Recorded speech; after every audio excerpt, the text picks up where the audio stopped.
Welcome to simplify boards. आज हम some basic concept of chemistry का पार्ट 1 करेंगे।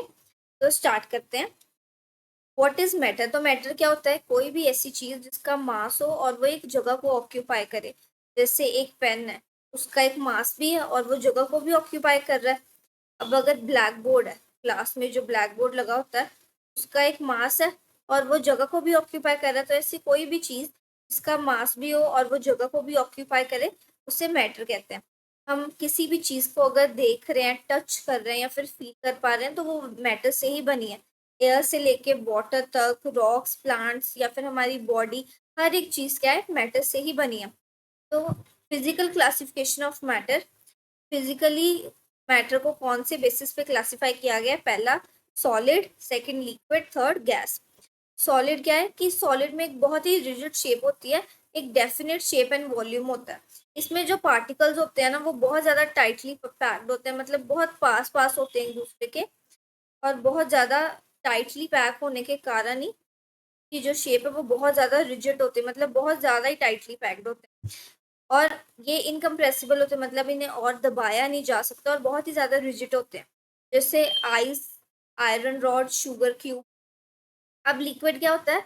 इसका वॉल्यूम तो होता है बट इसकी कोई भी डेफिनेट या फिक्स शेप नहीं होती। मतलब इसका वॉल्यूम तो है बट इसकी कोई शेप नहीं। अगर हम इससे पानी को जैसे किसी ग्लास में डाल रहे हैं या फिर किसी कंटेनर में डाल रहे हैं तो वो उसी की शेप ले लेता है। तो जो ऑयल, वाटर, मिल्क कुछ भी है, हम जिस भी चीज में डालेंगे वो उसी कंटेनर की शेप ले लेगा। इसमें जो पार्टिकल्स हैं वो थोड़े से जो लूजली पैक्ड होते हैं सॉलिड से, मतलब कि होते पास ही हैं बट सॉलिड के कंपैरेटिवली थोड़ा दूर दूर होते हैं। अब गैस क्या होता है? ना तो इसकी कोई शेप है और ना ही कोई वॉल्यूम है।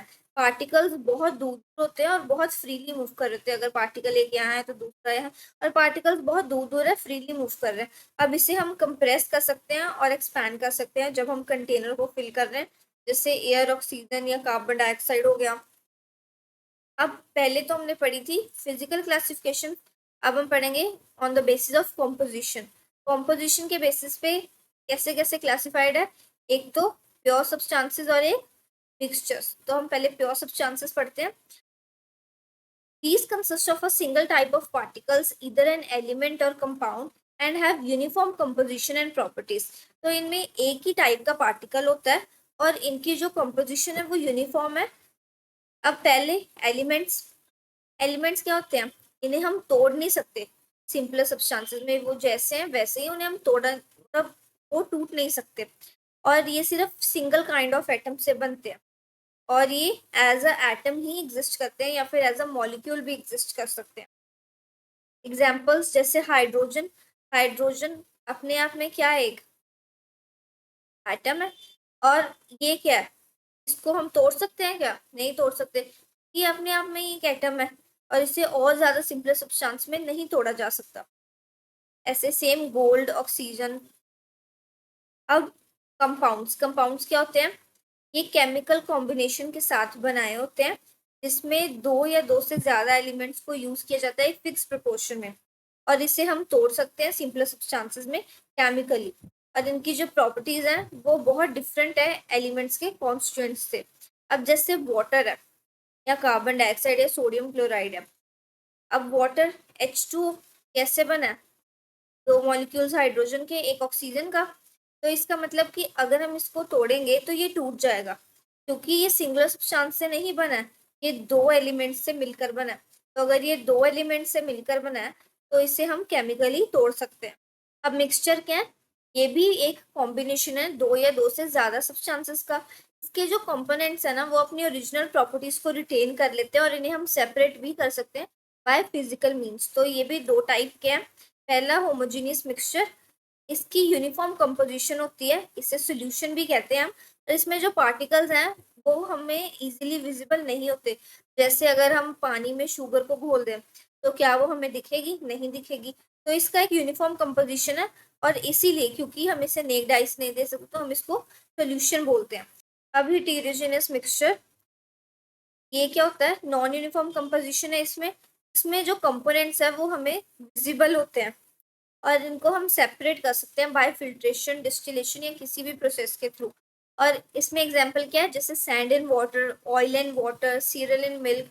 अब जैसे सैंड इन वाटर है, तो जब हम वेट करते हैं और थोड़ी देर सैंड को वाटर में रहने देते हैं तो सैंड नीचे बैठ जाती है, तो हम इसका मतलब बाद में उसको सेपरेट कर सकते हैं। ऑयल एंड वाटर, इसमें भी सेपरेशन हो सकती है, तो ये हेटेरोजेनस मिक्सचर होता है। अब प्रॉपर्टीज ऑफ मैटर, मैटर की क्या क्या प्रॉपर्टीज है, physical properties and chemical properties. Physical properties क्या है कि हम इन्हें ऑब्जर्व कर सकते हैं और मेजर कर सकते हैं बिना सब्सटेंस की आइडेंटिटी को चेंज किए।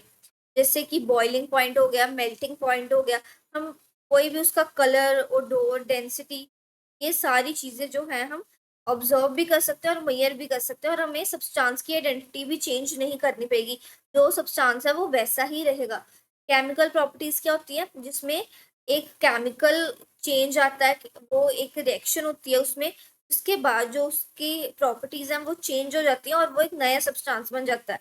जैसे अगर हम किसी सब्सटेंस को एसिड के साथ रिएक्ट करवाएं, ऑक्सीडेशन करवाएं, फ्लेमेबिलिटी करवाएं, जैसे आयरन अगर ऑक्सीजन के साथ रिएक्ट करेगा तो वो रस्ट बन जाएगा, तो ये क्या हुआ, जो आयरन की पहली प्रॉपर्टी वो चेंज होगी, वो क्या बन गया, ब्रस्ट। तो ये क्या है, केमिकल चेंज है। यूनिट्स ऑफ मेजरमेंट, तो पहले कौन से होते हैं, स्टैंडर्ड यूनिट्स, जो इंटरनेशनल सिस्टम ऑफ यूनिट्स भी कहते हैं इनको। लेंथ का क्या ऐसा यूनिट होता है, मीटर, और इससे डिनोट किया जाता है एम से। मास का केजी, टाइम का एस, थर्मोडायनेमिक्स टेम्परेचर का केल्विन के, अमाउंट ऑफ सब्सटेंस का जो इसमें भी हम यूज करेंगे वो क्या है, मोल, और इसे MOL, मोल से ऐसे डोनेट किया जाता है, इसका सिंबल ये होता है। इलेक्ट्रिक करंट एम्पियर, और ल्यूमिनस इंटेंसिटी CD। अब कुछ ये तो हैं जो स्टैंडर्ड इंटरनेशनल यूनिट्स हैं। अब जो यूनिट्स डिराइव्ड यूनिट्स है वो कौन कौन से हैं, वॉल्यूम को क्या लिखते हैं, मीटर क्यूब। डेंसिटी क्या होती है, केजी पर मीटर क्यूब। एनर्जी क्या होती है, जूल। अब टेम्परेचर, सेल्सियस, केल्विन या फिर फahrenheit, ये होते हैं जो मेजरमेंट की ये यूनिट्स हैं। कुछ डिराइव्ड, कुछ जो स्टैंडर्ड इंटरनेशनल सिस्टम के अकॉर्डिंग है, और ये टेम्परेचर स्केल्स हैं, जैसे सेल्सियस, केल्विन और फahrenheit। अब अगर हमें कन्वर्ट करना हो तो हम कैसे करेंगे, अगर हमें सेल्सियस में दिया और हमें केल्विन में कन्वर्ट करना तो हम कैसे करेंगे, इस फॉर्मूला से। इसमें सेल्सियस की जो वैल्यू होगी उसको फिल कर देंगे तो हमारा जो कन्वर्जन है वो केल्विन में हो जाएगा। और अगर हमें सेल्सियस में दिया और हमने फahrenheit में कन्वर्ट करना हो तो वो कैसे कर सकते हैं हम, इस फॉर्मूला से। ठीक है। अब साइंटिफिक नोटेशंस, अगर हमें किसी भी बहुत बड़े नंबर को या फिर स्मॉल नंबर को एक छोटे वे में लिखना है तो हम उसको कैसे लिख सकते हैं, n × 10⁻n। अब जो बड़ा n है वो क्या है, कोई भी नंबर जो 1 और 10 के बीच में है, और ये जो 10⁻n है ये क्या है, n क्या इसमें इंटीजर है। ठीक है। अब एग्जाम्पल जैसे अवगाड्रोस नंबर है 6.022 इंटू 10⁻23। अगर हम इससे वैसे लिखते तो कितनी 0 0 0 0 0 लगानी पड़ती, बट साइंटिफिक नोटेशन के थ्रू और इस फॉर्मेट के थ्रू हमने उसको इन शॉर्ट लिख लिया, जिससे हमारी जो कैलकुलेशन है वो ईजियर हो गई।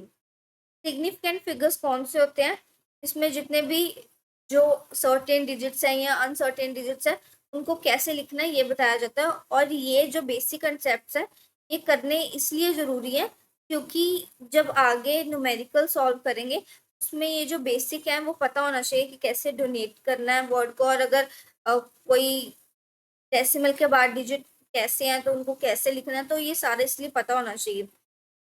अब जितने भी नॉन जीरो डिजिट्स हैं वो सभी सिग्निफिकेंट होते हैं।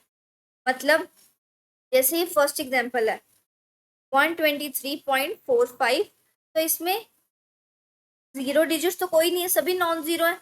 तो उसने क्या बोला, अगर सभी डिजिट जो है वो नॉन जीरो होंगे तो वो सिग्निफिकेंट होंगे। इसका मतलब इसमें सिग्निफिकेंट डिजिट्स कितने हैं, 5। Second, zeros between non zero digits are significant.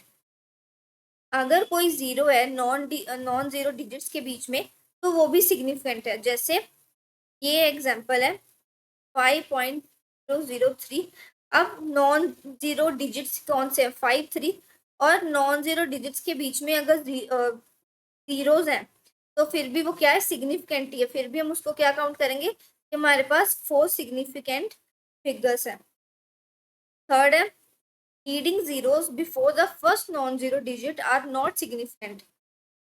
अगर जो जीरोस हैं before the first non zero digit, मतलब पहले नॉन जीरो डिजिट से पहले जो लीडिंग जीरोस हैं तो फिर वो सिग्निफिकेंट नहीं है। मतलब जैसे इस केस में ये नॉन जीरो है, डिजिट 4, और इसके पहले जो लीडिंग जीरोस हैं वो जो है वो काउंट नहीं होंगी।